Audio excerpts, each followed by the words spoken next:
C'est vraiment une aventure. C'était ma première sur un spectacle aussi grand que celui-là. Quand on se présente, on ne se rend pas compte que c'est énorme. Que je rêvais de faire ça et puis finalement le rêve s'est réalisé.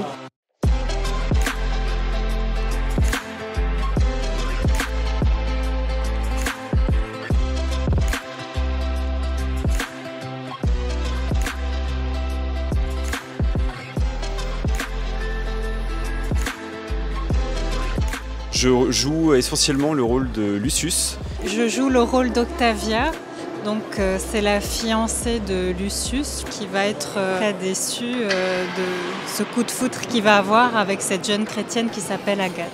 C'est un jeune aristocrate romain qui tombe amoureux d'une esclave chrétienne. Voilà. Donc en fait toute l'histoire ça va être un peu basé sur leur amour et comment ils vont faire pour surmonter un peu le problème de la foi en fait. Une histoire d'amour impossible, très shakespearien. C'est ça le bonheur? Oui, je crois. Tu vois, même les gens que nous croisons s'en rendent compte. Ils nous sourient. Peut-être ne savent-ils pas que je suis chrétienne. Et toi, un barbare? Moi, un barbare.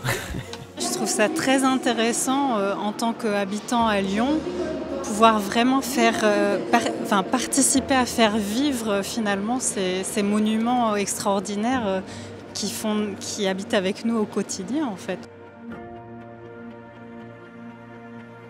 Ce que je trouve génial, c'est que toute la préparation, ça nous remet dans le cadre de la cathédrale, la primatiale, et on voit que c'est un chef-d'œuvre et que ce chef-d'œuvre, on l'a reçu de nos anciens et on a peut-être un peu comme mission de transmettre à nos jeunes qui viennent et puis tous ceux qui passent, qui n'ont jamais entendu parler du Christ et qui voient cette merveille et qui se disent mais pourquoi ils ont construit ça quoi. En fait, les gens, souvent, ils sont confrontés à un témoignage de Pierre comme ici, aujourd'hui, mais sans savoir finalement quelle est l'origine réelle. On sait moins ici, et particulièrement à Lyon, qu'effectivement il y avait deux évêques un millénaire auparavant, qu'il y a une horloge astronomique, oui on la connaît, mais on ne connaît pas forcément les éléments statuaires autour. C'était une de mes motivations aussi à travers ce casting, et participer justement à cette fresque historique qui montre un peu la naissance de la ville finalement, et puis à travers l'évolution du christianisme et de ce monument qu'est la cathédrale. C'est effectivement une de mes motivations aussi. Vous avez raison. Et la grande rosace au sommet du portail d'entrée en sera le parachèvement. Un hymne à la lumière, mais aussi aux couleurs. Le rouge, pour rappeler le sang de nos premiers martyrs. Le vert, les bois, la campagne.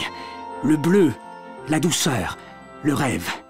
Et enfin ce jaune, nouvellement utilisé, va apporter chaleur et luminosité. Depuis plus d'1 an, on confectionne les costumes pour tous les figurants. Il y a 140 figurants et chaque des figurants font plusieurs rôles. Donc on a environ 200 costumes qu'on a réalisés. On était une équipe, on était 12 environ. On a coupé, on a cousu, on a coupé, on a cousu. Et le résultat, enfin on le voit sur le dos des figurants.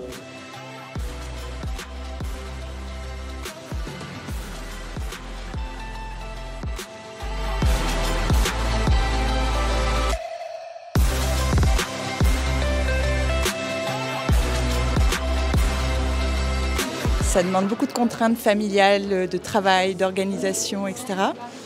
Mais c'est une super aventure parce qu'on est vraiment dans les coulisses, c'est ce que je voulais voir. Alors moi je suis couturière amateur, c'est pas mon métier, mais quand j'ai vu l'annonce sur le site du diocèse, je me dis allez on y va. J'ai embarqué des enfants avec moi qui sont figurants.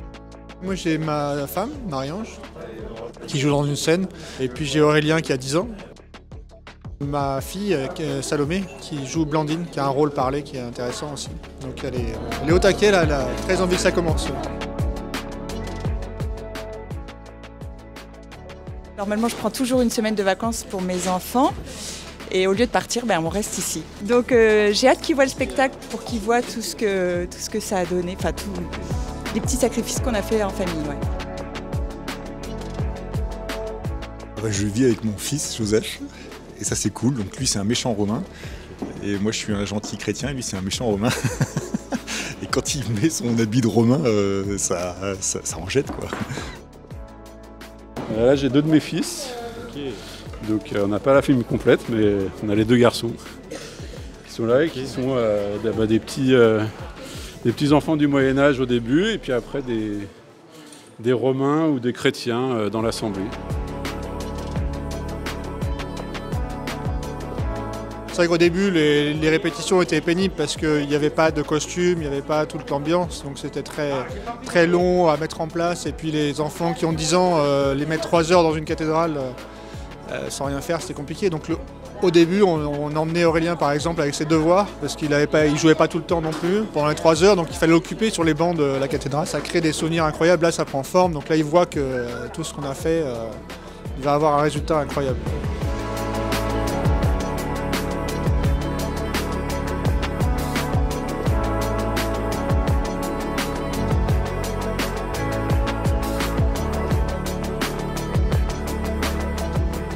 Et la difficulté réside en fait dans la synchronisation des voix.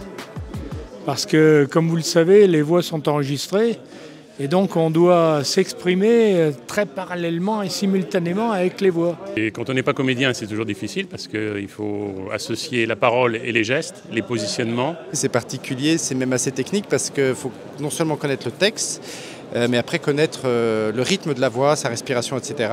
Et donc oui, c'est plus dur que de jouer en live, oui, ça c'est sûr. Oui. Ouais, ça nécessite plus de travail. Mon souci était de dire qu'est-ce que je peux apporter à ce personnage d'Octavia. La voix de la comédienne m'a accompagnée là-dedans. J'ai un ami qui m'a aidé à répéter le texte, parce qu'au départ il y avait beaucoup de textes. Et puis finalement, on en a supprimé pour une question de durée du spectacle.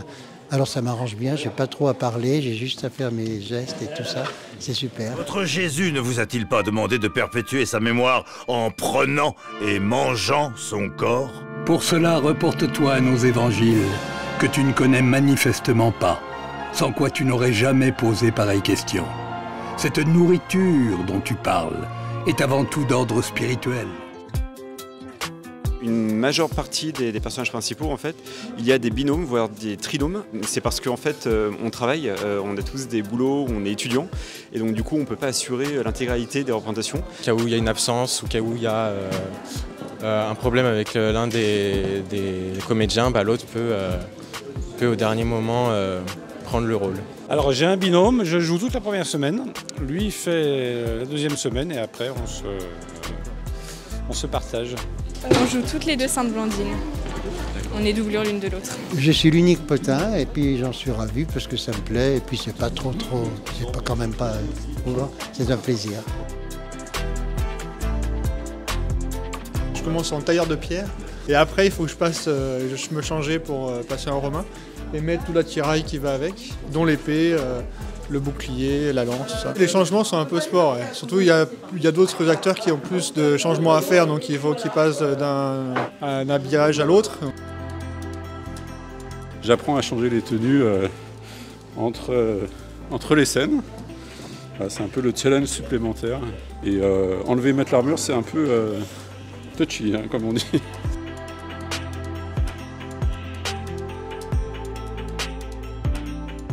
Je démarre en marchand de bijoux. Alors je joue le rôle du cardinal de Talaru dans la scène d'ouverture. En scène 3, je deviens Marc Aurèle.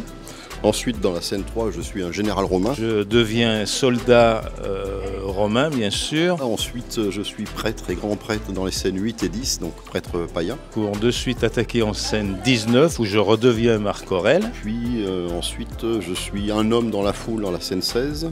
Et si j'en ai le temps, avant la 26, je redeviens soldat où je reste Marc Aurèle pour les salutations. Et puis je suis à nouveau en romain, en sénateur Flavius machiavélique dans la scène 19. C'est pour ça que le changement est très court et que j'essaye de tricher. Et puis il faut être synchro sur les départs de scène en fait. Voilà, il faut être prêt. Parce que Damien il est au taquet derrière nous là, il faut y être. On vient de faire de la merde, j'avais plus d'épée, j'avais plus rien là. C'est vrai ? Ah ouais là. Et en fait on m'a filé une épée pendant que je montais et du coup je suis arrivé avec l'épée à l'envers. Alors j'ai tout viré et l'épée était coincée dans l'aube, dans le bordel. Elle est pétée l'épée. Deux regards qui s'échangent et semblent ne plus vouloir se quitter. Dans leurs yeux, toute la violence soudaine et définitive de la mort.